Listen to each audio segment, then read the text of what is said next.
Elena folded a faded shirt beside the kitchen window and glanced toward the yard. Smoke drifted from the stovepipe while chickens scratched near the muddy fence. "Hold the sleeves straight," her mother said. "If they stay wrinkled, they will smell damp again." "They already smell of smoke," Elena replied. Her mother almost smiled. "Smoke means warmth." Outside, Mila laughed near the well and splashed water on her shoes. "Do not waste it," their father called from the doorway. Mila lifted both hands. "It was only a little." Their father stepped inside carrying chopped wood. He placed it near the stove, then checked the curtain before speaking again. "Did anyone pass the road this morning?" "No carts," Elena said. "Only old Petter and his mule." He nodded but did not relax. From his coat pocket, he removed a small photograph and looked at it before sliding it beneath a loose board near the table. Their mother lowered her voice. "You promised not to take that out in daylight. I only wanted to see his face." Elena knew the photograph well. Stefan stood in it wearing a wool coat, smiling before winter took him toward the hills with the resistance. Mila leaned against Elena's arm. "Will Stefan come home before my birthday?" Their father stared at the stove. "If roads become safe." "They are never safe," their mother whispered. A distant engine rolled across the valley. No one moved. Her father slowly reached for the cup on the table, but his hand stopped halfway. "That is not a farm truck," he said. Mila looked toward the window. "Maybe traders." "No traders arrive before noon," Elena answered. The engine returned stronger. Her mother tied the folded clothes with a cloth strip. "Finish breakfast now." They ate in silence. Outside, dogs began barking across the village. A knock struck the front door. Their father opened it halfway. Old Petter stood there, breathing hard. "They are coming," Petter said. 3 trucks. German flags. "How far?" "At the church already." Mila grabbed Elena's sleeve. "Why are they here?" Petter answered first. "Because war never stays on one road." Their father shut the door and looked at Elena. "Take Mila. Stay beside your mother. Speak only if asked." "What about the photograph?" Elena asked. He bent, pushed the loose board deeper, and covered it with ash from the stove. "No one touches that floor." Outside, voices rose. Doors opened. Villagers moved toward the square because soldiers always noticed who remained hidden. When Elena reached the square, she saw the trucks first, dark, dusty, iron sides shaking as engines stopped. Soldiers jumped down with rifles across their shoulders. Boots hit earth in sharp rhythm. Mila tightened both hands around Elena's wrist. One soldier kicked aside flower pots near the church steps. Another pushed open the bakery door without asking. A tall officer climbed down last. His gloves were black. His face held no anger, only cold attention. He looked across the villagers as if counting objects. A local teacher stepped forward carefully. "Sir, we have children here." The officer answered in clear, flat words. "Then keep them quiet." 2 soldiers laughed. The officer opened a notebook. "Village head." No one answered immediately. Their father finally stepped forward. "He died last winter." "Then who speaks now?" "I do." The officer studied him. "Name?" "Markovich." "Full name?" "Petter Markovich." The officer wrote slowly. "Food stores. Blankets. Spare rooms." "We are poor people," Petter said. The officer raised his eyes. "Poor people still sleep under roofs." A younger soldier moved near Elena and Mila. He looked hardly older than Stefan.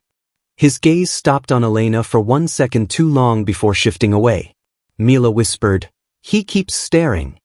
"Look down," Elena murmured. The officer turned another page. "Any radios? Any hunters? Any missing sons?" No one spoke. A child cried behind the crowd. The officer pointed toward the nearest house. "Search there first." Soldiers entered without waiting. Wood cracked somewhere inside. Their mother reached Elena's side. "Stay close." The younger soldier passed again, carrying a crate from the bakery. He avoided Elena's eyes now.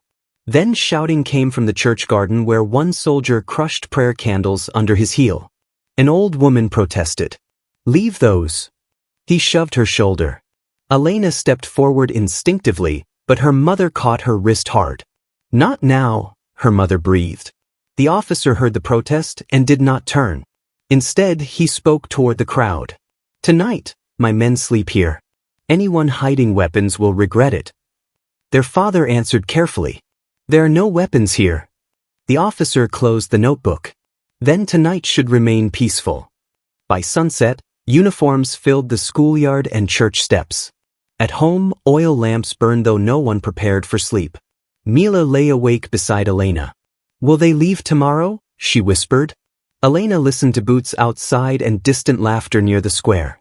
I do not think so, she said. Their father remained by the window until dawn, watching the road. He never touched the chair because sitting down would have admitted fear before his daughters, and before dawn arrived silently. Morning arrived without birdsong. Elena stood beside her mother near the oven while fresh bread cooled on wooden boards. Take only 4 loaves, her mother said. They asked for 8. They ask for everything. Their father entered from outside, mud on his boots. They took Anton's goat, he said. Now they want blankets from every house. Mila looked toward the window. Will they take our blankets too? If they ask, their father answered. A knock hit the door before anyone spoke again. 2 soldiers waited outside. One pointed toward the bread. For the schoolhouse, he said in broken local words. Elena lifted the basket. Her mother touched her arm. Keep your eyes down. The road to the schoolhouse was already crowded. Women carried blankets, old men dragged sacks, and children stayed silent beside fences. The school bell hung crooked above the entrance while soldiers carried desks outside and stacked rifles where children once left books. A guard shouted, faster. Elena stepped through the doorway and smelled tobacco, wet leather, and soup boiling somewhere deeper inside. Officer Reinhardt stood near the classroom blackboard reading names from a paper. Next family, he said. A farmer stepped forward, cap twisting in his hands. Any sons missing? Reinhardt asked. One died last year. That was not my question. The farmer swallowed. No sons missing. A soldier behind Reinhardt wrote something down. Elena set the bread near a table and turned to leave, but Reinhardt spoke without looking up. Stop. She froze. Name. Elena Markovich. He finally looked at her face. Age. 19. Brothers. 1. Where? Her throat tightened. Dead. Her voice sounded steady, though her heart pounded hard enough to hurt. Reinhardt watched her another second. Go. Outside, she exhaled only when the door closed behind her. Near the truck line, Mila ran carrying folded blankets too large for her arms. Slow down, Elena called. But Mila caught her foot on a rut and fell hard beside a tire. The blankets dropped into the mud. One soldier laughed. Before Elena reached her, a young German soldier bent quickly and lifted Mila by the elbow. You are hurt, he asked quietly. Mila shook her head, frightened. He brushed dirt from the blanket and handed it back. Another soldier shouted from behind him, Lucas, leave that. Lucas stepped away immediately. Elena reached Mila and pulled her close. Thank you, she said carefully. He did not answer, only lowered his eyes and returned to unloading crates. Mila whispered, he was not cruel. Do not decide that yet, Elena replied. At noon, villagers lined up again outside the school. Reinhardt questioned another family while 2 soldiers searched a cart filled with potatoes. A woman began crying when they opened her sewing box. There is nothing there, she said. Reinhardt answered coldly, then tears are unnecessary. Lucas stood nearby, rifle across his chest. His jaw tightened whenever voices rose, but he said nothing. A boy from the next house tried to run when soldiers searched his pockets. He barely reached the fence before a rifle but knocked him down. His mother screamed, he is only 12. Reinhardt looked at the boy and then at the mother. Teach him not to run. By afternoon, dust covered the square like pale smoke. Their father returned carrying 1 less blanket than before. They counted every room, he said. Did they search here too? Elena asked. Not yet. Their mother leaned close. Then the floor stays untouched. At sunset, another order spread through the village. All young women were told to gather near the church. The square filled again. Reinhardt stood on the church steps. All women between 16 and 25 remain available tomorrow morning, he announced. Labor registration. A voice from the crowd asked, "For where?" He answered, "For work." Another woman whispered, "What kind of work?" Reinhardt ignored her. Their mother gripped Elena's hand. "Do not speak unless spoken to," she whispered. Mila looked ready to cry. "They cannot take her," she said. No one answered because everyone feared the same thing. Night returned heavy and silent. Inside the house, their father finally lifted the loose floorboard. He removed Stefan's folded letter and gave it to Elena. "Keep it hidden now," he said. She opened it near the oil lamp. The paper had softened from being read too often. Stefan's handwriting crossed the page in short lines.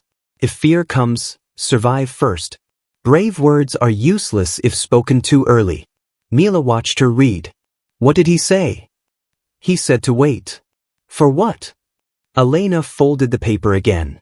"For the right moment." Outside, soldiers laughed near the schoolhouse. Glass broke somewhere across the road. Their mother blew out one lamp but kept another burning low. "No one sleeps deeply tonight," she said. Lucas passed the window outside with two other soldiers, boots striking dust in measured rhythm. For a second, he looked toward the house, then away. Elena slipped Stefan's letter beneath her sleeve and listened until the boots faded, wondering which sound would come first tomorrow: orders, crying, or trucks moving again before sunrise there. The square filled before sunrise. No one spoke above a whisper. Frost still clung to the church steps when soldiers formed a line near the trucks.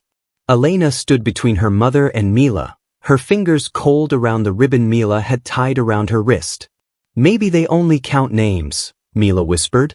Their mother did not answer. Officer Reinhardt opened a paper and looked across the crowd. "When your name is called," he said, "step forward immediately." A soldier beside him unfolded another list. The first name came sharply. "Elena Markovich." Mila grabbed Elena's coat. "No." Their mother stepped forward at once. "She is needed here," she said. "Take me instead." Reinhardt did not lift his eyes. "Step back." "She is young." "Step back." Their mother reached for Elena again, but a rifle moved between them. Their father spoke low, almost without breath. "Do not fight them." Elena stepped forward because hesitation only drew attention. Another name followed. Then another. Women moved from the crowd one by one, some crying, some silent. An older widow crossed herself before joining the line. A girl from the bakery shook so hard she nearly fell. Mila's tears came openly now. "You said they would not take you," she cried. Elena knelt quickly and touched her face. "Listen carefully," she said. "Stay with mother. Do not leave the house alone." Mila clutched the ribbon tighter. "Come back before dark." Elena untied it gently from Mila's hand and wrapped it around her own wrist. "I will keep this." Their mother pressed both hands over her mouth, trying not to break. Their father leaned close enough that only Elena heard him. "If they ask about Stefan, he died before winter. Do not change that answer." She nodded once. A soldier pushed the women toward the truck. Wooden sides rose high around the back, already crowded with frightened faces. When Elena climbed inside, she turned once more. Mila ran 2 steps forward before their mother held her back. The truck moved before any goodbye could finish. Dust rose behind them. No one spoke for several minutes. The engine swallowed every thought. Then an older woman near the corner whispered prayers under her breath. Across from Elena, another woman held a wedding photograph so tightly her knuckles turned white. A voice beside Elena finally spoke. "Sit straighter. If you fall when the road turns, they will not stop." Elena looked beside her. A woman near 30, dark hair pinned neatly despite fear, adjusted the bench space for her. "I am Sarah," she said quietly. "Schoolteacher." "Elena. You have family?" "A mother, father, sister." Sarah nodded. Then remember their faces exactly as they were this morning. War steals details first. The truck jolted hard. A younger girl began crying near the tailgate. "Where are they taking us?" she asked. No soldier answered. Sarah did. "Somewhere they think fear works better than chains." Hours passed through rough forest roads. At one turn, Elena saw wire fencing between trees. Then barracks appeared, long wooden buildings, watch posts, laundry lines, and armed guards at the gate. The truck stopped. "Down," a guard shouted. Women climbed out slowly. Cold mud reached their shoes. A barking dog circled the entrance. Reinhardt stood waiting near the gate as if he had arrived before them. "From now on," he said, "you work when ordered, eat when allowed, and speak only when necessary." A woman holding the photograph asked, "For how long?" He looked at her until she lowered her eyes. "Until war decides otherwise." Inside the fence, guards separated them into rows. One pointed left. "Cleaning." Another pointed right. "Laundry." A third shouted toward Elena and Sarah. "Kitchen and floors." They were pushed toward a narrow barack with iron buckets stacked outside. Inside, wooden bunks lined both walls. Sarah touched one mattress and gave a bitter smile. At least Wood does not ask questions. A guard threw folded cloth uniforms onto a bench. "Wear these by evening." Elena held the rough fabric and asked quietly, "Can letters be sent home?" The guard laughed. "Home is not here." By dusk, their hands smelled of soap, wet cloth, and smoke. The kitchen floor had been scrubbed twice because one soldier claimed he still saw dirt. A younger prisoner whispered while carrying water. "They punish anyone who answers back." Sarah replied softly, "Then choose silence carefully." Night came early behind the trees. The women returned to the barracks and climbed onto narrow bunks. Someone coughed in the corner. Someone else whispered another prayer. Elena tucked Mila's ribbon into her sleeve and leaned against the wall. A lantern burned outside the corridor. Then boots approached. Slow, uneven, not marching, wandering. The door opened. A drunken soldier entered, bottle hanging from one hand. His eyes moved across the bunks. No one breathed loudly. He stopped near the first bed. A woman there turned her face to the wall. He laughed softly and moved farther inside. The bottle touched the wooden frame beside Sarah. Sarah kept her eyes lowered. The soldier stepped again. One bunk. Then another. His boots stopped near Elena. She felt her pulse rise into her throat. He looked at her wrist where ribbon fabric barely showed beneath her sleeve. "What is that?" he asked. She answered carefully. "Cloth. For luck. For remembering." He stared one moment longer, then another voice shouted from outside. "Otto, leave there." The soldier cursed under his breath and backed toward the door. Boots faded again down the corridor. No one moved until silence returned. Sarah finally whispered, "Do not sleep deeply here." Elena looked toward the ceiling boards. "I was not planning to." Beyond the wall, guards changed shifts, chains rattled at the fence, and somewhere farther in the dark forest, a train whistle sounded once before disappearing into the cold night until dawn returned gray again. A whistle cut through the dark before sunrise. Women climbed from bunks before guards reached the door. Sarah tied her hair quickly and looked at Elena. "Count the whistles," she said. "Morning always begins with 2. "Why count them?" "Because routines break before danger changes." The second whistle came. Outside, frost covered the yard between barracks and laundry sheds. Guards moved along the fence with rifles hanging low. A guard shouted, "Line up." Women formed rows. One clerk with a notebook stepped down the line. "No names," he said. "Numbers." He pointed at Elena. 17. He pointed at Sarah. 22. The bakery girl became 19. The widow became 11. Sarah whispered without moving her lips, "They erase names first so guilt feels smaller later." Buckets were handed out. "Laundry," a guard ordered. At the shed, steam rose from boiling water barrels. Elena scrubbed uniforms while watching through broken boards in the wall. A supply truck entered through the rear gate. 2 soldiers unloaded crates near the kitchen. Another locked rifles inside a narrow storage room beside the laundry line. She counted silently, 4 rifles, 1 pistol belt, 1 key ring. Sarah noticed her glance. "What did you see?" she asked softly. "Where they keep weapons." Sarah kept washing cloth. "Good. See everything. Use nothing too early." At noon, a dog barked near the front fence. A different truck arrived carrying sacks and canned food. Elena watched the guards change posts. One left the north gate every 40 minutes. Another smoked behind the kitchen after lunch. Lucas stood near the truck, head lowered while unloading boxes.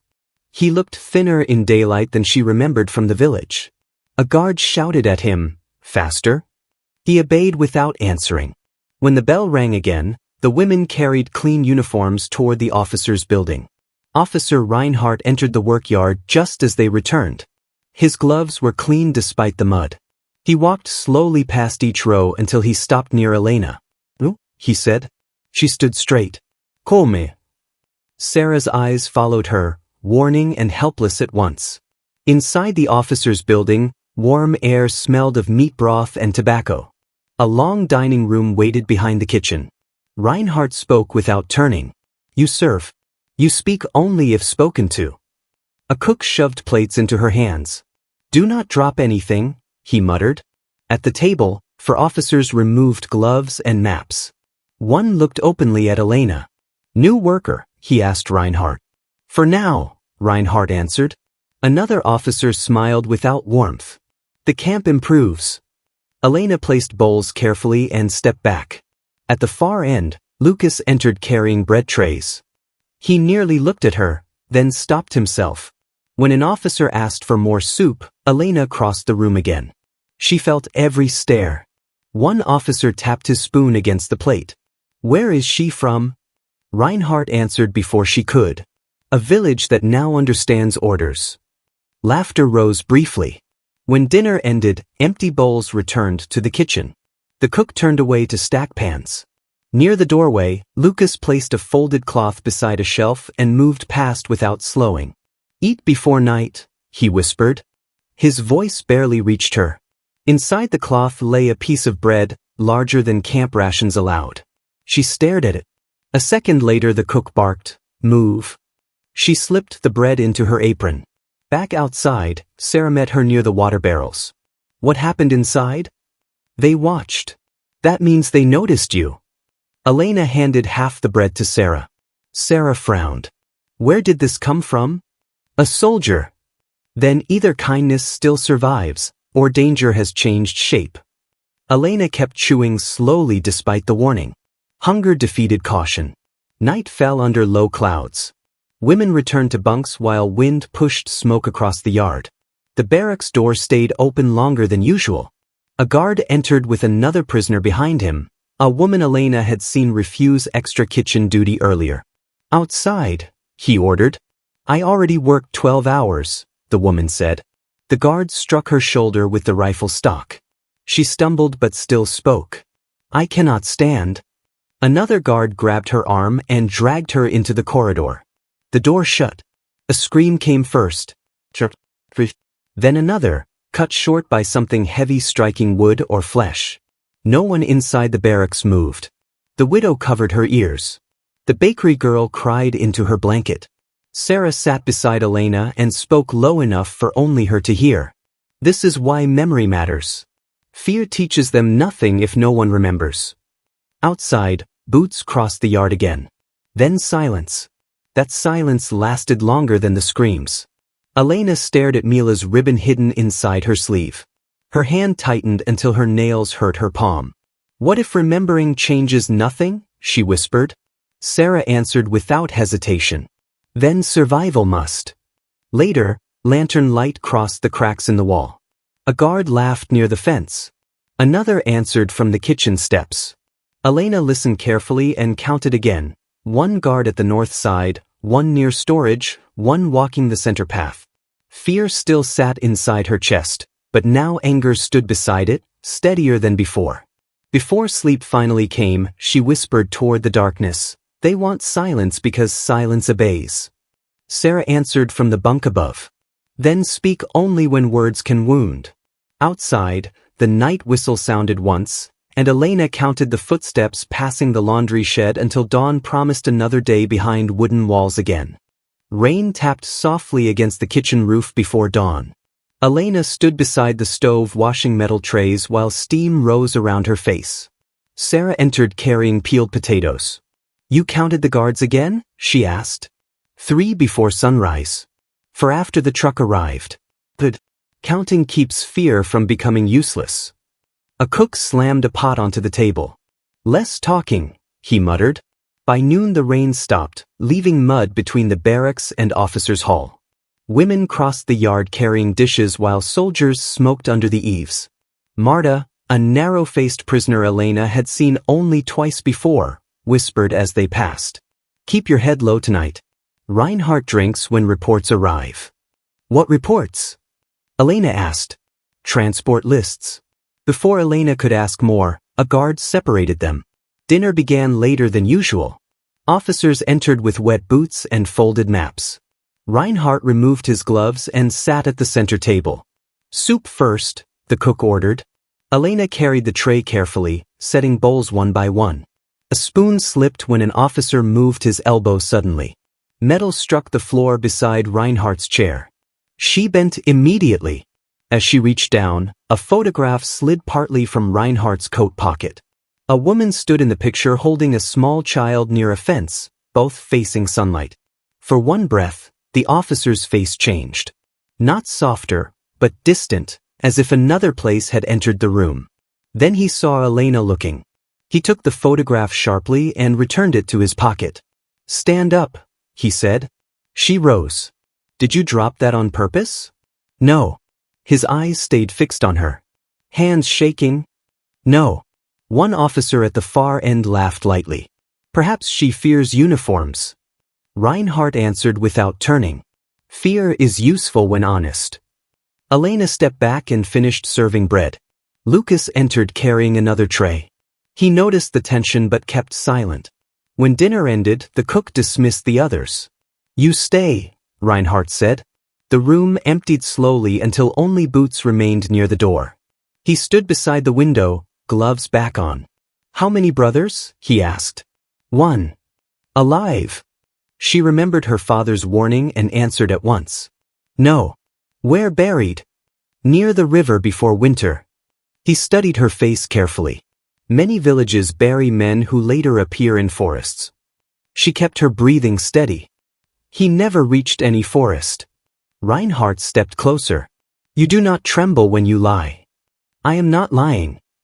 He looked toward the rain marks on the glass. "My wife also lied without shaking," he said quietly. The sentence came so unexpectedly that Elena almost answered too quickly. Instead she waited. He removed the photograph again, glanced at it once, then returned it. "She wrote that our son asks why trains leave without fathers." His voice held no warmth now, only fact. Then the hardness returned fully. "If I discover your brother alive, others will answer for it." He pointed toward the door. "Go." Outside, cold air felt sharper after the heated room. Sarah waited near the kitchen wall. "What did he want?" "To hear me break." "Did you?" "No." Back in the barracks after dark, Marta moved closer once the guards passed. She spoke low. "One woman here trades names for extra bread." Sarah lifted her head. "Who?" "I do not know yet. But someone tells guards who whispers after lights out." The bakery girl looked frightened. "Why say this now?" "Because tomorrow may already be too late," Marta answered. The barracks quieted. A woman near the far bunk turned her face away, making suspicion spread without proof. Sarah waited until boots faded outside. Then she spoke carefully.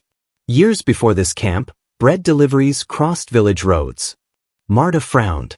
"Why say that?" "Because flour hides paper well," Sarah said. Messages moved inside loaves when roads were watched. Elena looked at her. "You worked with resistance?" "I carried words, not rifles." "Why tell this now?" Marta asked. Sarah answered, "Because silence helps no one if transport begins." That word changed the air immediately. "What transport?" Elena asked. Before Sarah could answer, a soft knock came from the rear wall near the water barrel. Not the door. The loose plank behind it. Elena crossed carefully and found Lucas outside between shadows. He spoke through the crack. 2 minutes only. Sarah stayed back but listened. What happened? Elena asked. I saw papers in the office, Lucas whispered. 3 trucks in 2 days. East transfer. How many women? Enough that names filled 2 pages. Marta moved closer now. What happens there? Lucas looked down before answering. I heard guards talk. Many do not return. The words landed harder than shouting. Elena asked quietly, why tell us? His answer came slowly. My sister was 17 when bombing reached our town. I still think of who helped her. A lantern moved across the yard. He lowered his voice further. If they leave this camp, chances become smaller. Sarah stepped nearer. Can routes be changed? No. Orders come from Reinhardt. Elena's hand tightened around Mila's ribbon. Where are the rifles kept? Lucas looked at her sharply. You should not ask that. Where? He hesitated long enough that boots sounded near the fence. Laundry shed. Small locked room. Night key hangs in the kitchen after second whistle. Who carries it? Usually the guard called Otto. Marta whispered, why tell her this? Lucas answered without looking away from Elena. Because fear already failed here. A whistle sounded near the officer's hall. He stepped back immediately. Do not trust every face in your barack, he said. Someone reports voices. Then he vanished into the dark. Inside again, no one spoke until footsteps passed.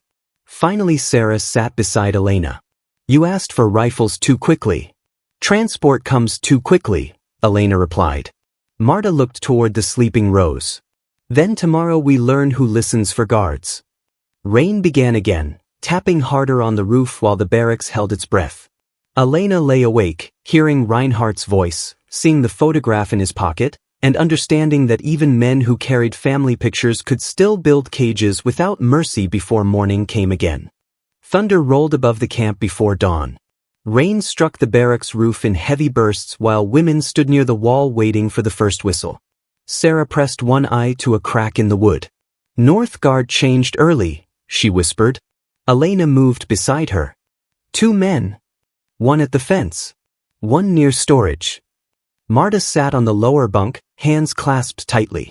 There is something I should have said sooner, she murmured. Sarah looked back. Say it now. Marta swallowed. The woman speaking to guards was Anika. She traded names for soup. The bakery girl stared from across the room. Anika left yesterday. She left because they moved her near the kitchen, Marta said. She told them who whispered after dark. Elena felt anger rise but kept her voice low. Did she give your name? Not yet, Marta answered. But she knew yours. Before another word came, alarms split the rain. A siren screamed across the yard. Boots thundered outside. The barracks door flew open. All outside, a guard shouted. Women stumbled into mud under cold rain.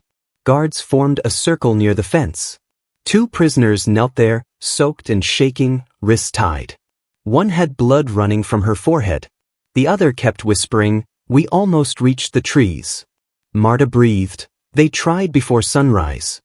Officer Reinhardt stepped through the rain, coat dark with water. He spoke calmly enough that silence spread faster than shouting. These women believed fences are weaker than orders. One prisoner lifted her head. We only wanted to live. Reinhardt looked at the gathered women. And now all of you will remember what impatience costs. A guard struck the first woman across the shoulder with a rifle stock. She collapsed into mud. The second cried out and tried to reach her, but 2 soldiers forced her still. Elena felt her hands shake. Sarah touched her wrist once, warning her to remain motionless. Reinhardt turned toward the women. No one leaves this camp without permission. The second prisoner shouted through tears, then bury us now. A slap silenced her. The punishment lasted less than a minute, but every sound cut deeply. The blows, the rain, the breathing of women trying not to cry. Then both prisoners were dragged away toward the storage building. No one knew if they still stood afterward. Back inside the barracks, silence felt heavier than thunder. The bakery girls sat trembling. They wanted freedom. Sarah answered softly, and now fear grows because everyone watched. Elena stared at the wall. No, she said quietly. Now fear has shape. By afternoon the storm darkened again. Laundry duty returned despite the rain.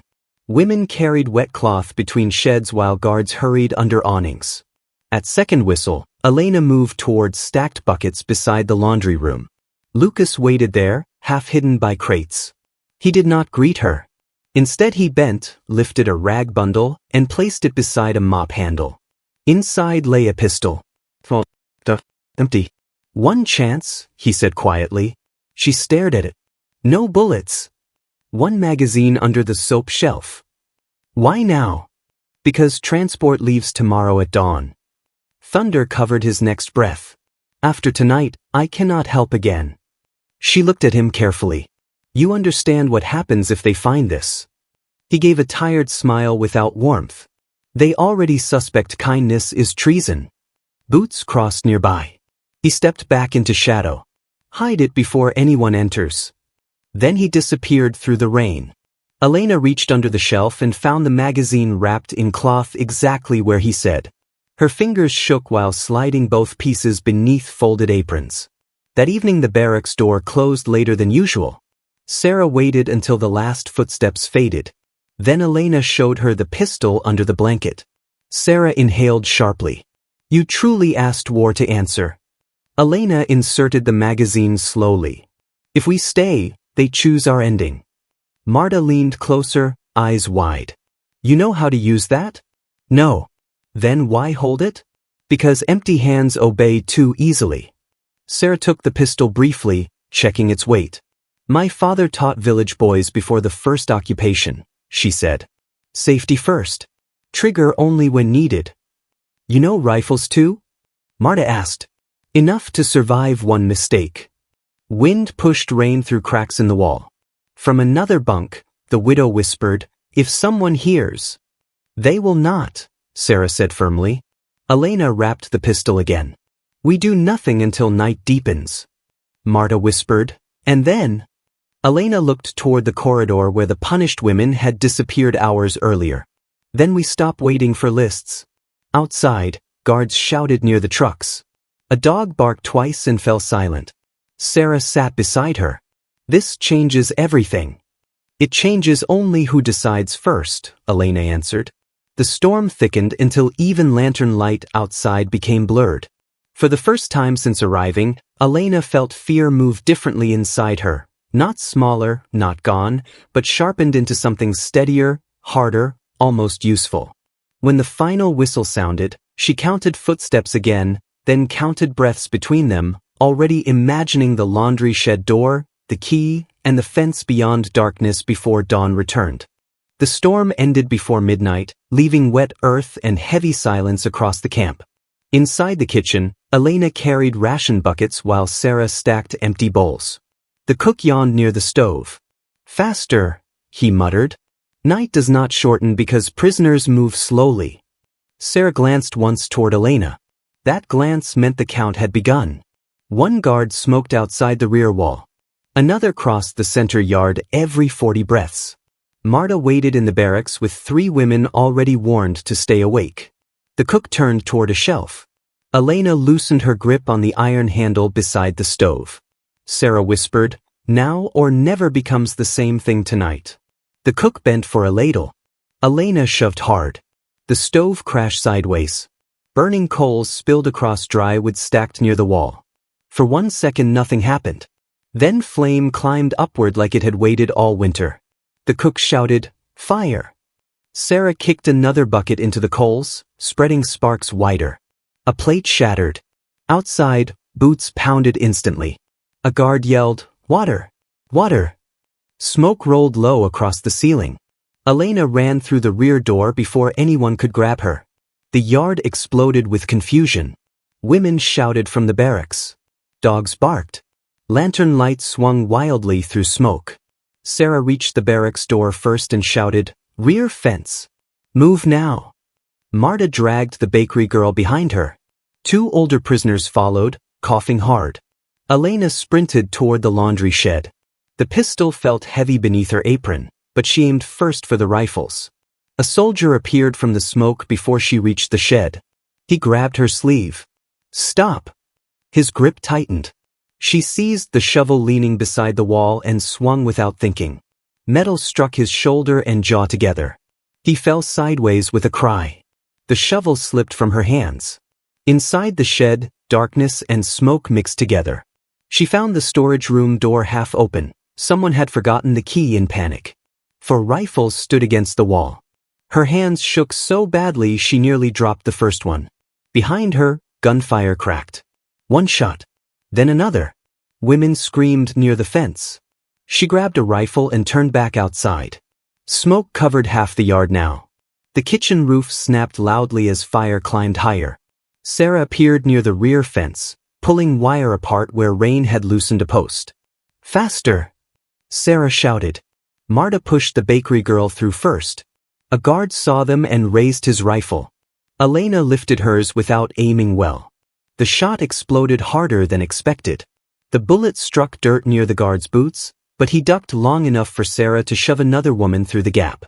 More soldiers emerged from the officers' hall. One shouted, "Block the north side." Then Officer Reinhardt stepped through smoke, pistol already drawn. His coat reflected firelight in sharp orange lines. He saw Elena immediately. "Drop it," he shouted. She froze for half a breath. He moved closer, pistol raised. "Drop it now." Smoke blew between them.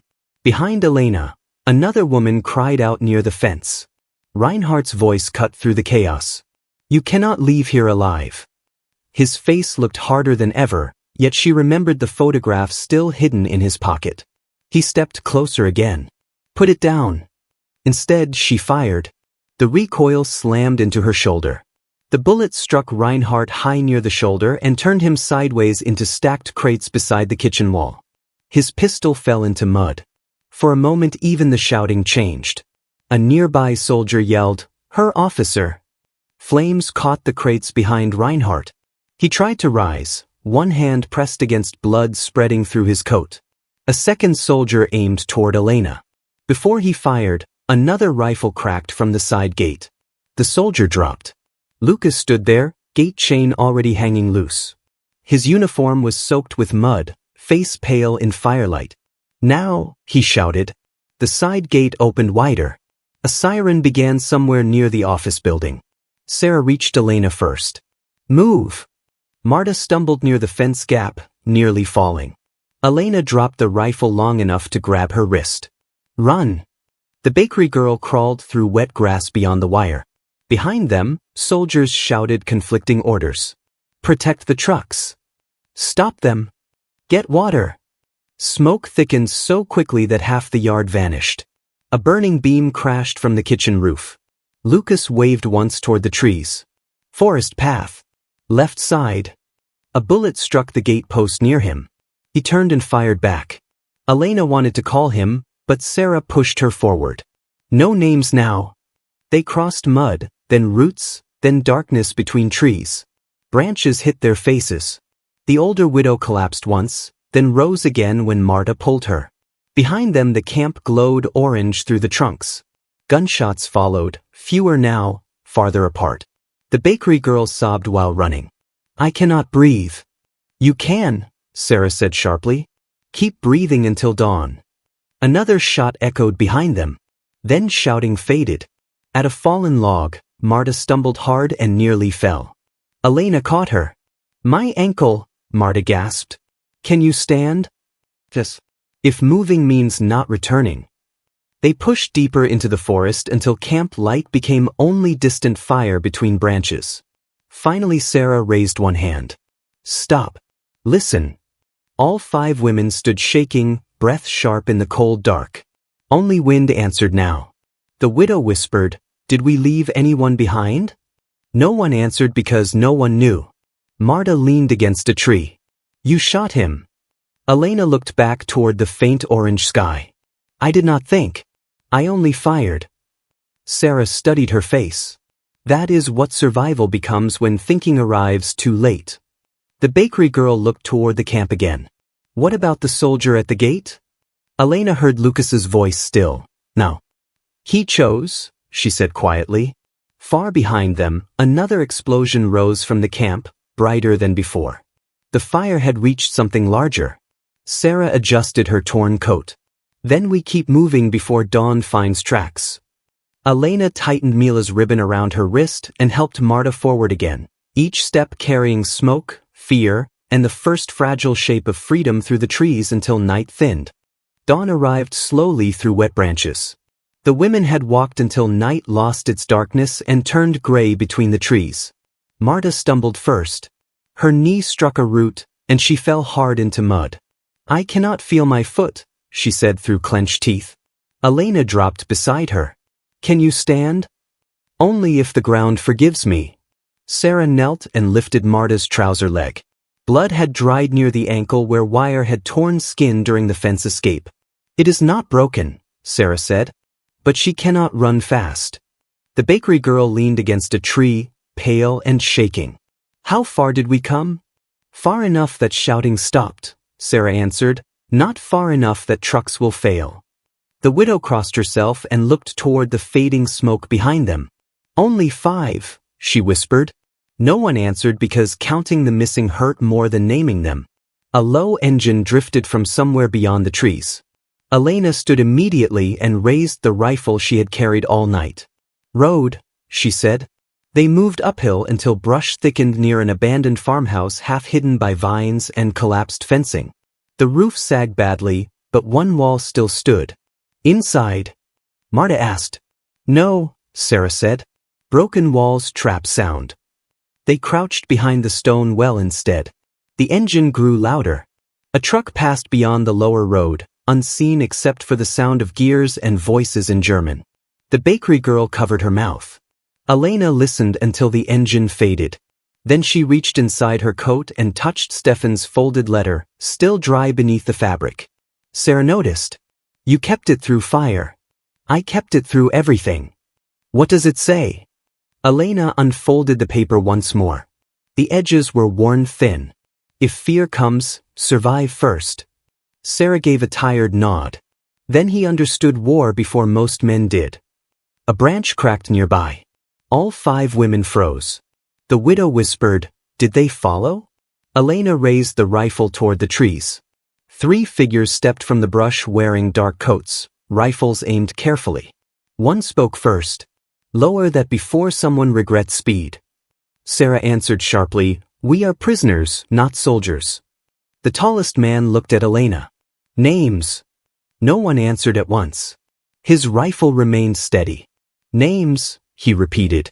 Elena Markovich, she said. The name changed his face immediately. He lowered his weapon halfway. Markovich. Another figure behind him stepped forward quickly. Thinner than memory. Beard untrimmed. Eyes older. Elena stared before breath returned. Stefan. He stopped only 1 step away, as if disbelief belonged to both of them. Elena. Her hands released the rifle. For a moment neither moved. Then Stefan caught her shoulders and looked at her face as though checking whether war had invented her. You were taken, he said. They took many. His eyes moved to the others, then to the smoke rising far behind the trees. That fire was your camp? Sarah answered. It was until last night. Marta leaned against the well. If you are resistance, decide quickly whether standing here matters. That brought movement back. Stefan turned and signaled the others. Inside the farmhouse first. Trucks searched this road by noon. Inside, dust covered old furniture and broken shelves. One resistance fighter gave Marta clean cloth for her ankle. Another handed water to the widow. Stefan sat near Elena but kept looking at her as though months of silence still needed proof. Father, he asked. Alive. Mother. Alive. Mila asks for you on birthdays. His jaw tightened. I wanted to return before winter. Winter passed. He lowered his eyes. A younger fighter near the doorway asked, Did soldiers follow? Sarah answered, One opened the gate for us. Stefan looked sharply at Elena. One soldier. He chose against them, she said. Why? He still remembered he had a sister. Outside, another truck engine sounded farther away now. The fighters remained silent until it passed. Then Marta looked at Elena. You shot an officer? I think I wounded him. Stefan frowned. Which officer? Reinhardt. That name made one fighter curse softly. Stefan leaned back against the wall. Then they will search every village twice. The bakery girl asked, What happens to us now? No one answered immediately. Sarah looked toward Elena instead. The silence made the question belong to her more than anyone expected. Later, when daylight strengthened and the road quieted, the others rested near the farmhouse wall. Sarah stood beside Elena near the broken doorway. What will you do if your brother offers hiding? Elena looked toward the distant road where smoke still rose faintly above the trees. No one goes back alone, she said. Sarah studied her carefully. You still think of the camp. I think of the names still inside it. Stefan heard her and stepped closer. You escaped one night. Do not promise another too quickly. Her fingers tightened around Mila's ribbon. I promised nothing, she said quietly. But fear changed there. He followed her gaze toward the road. In the morning light, her face no longer carried the hesitation that had left the village days earlier. Fear remained, but now it stood beside purpose, and neither one looked away.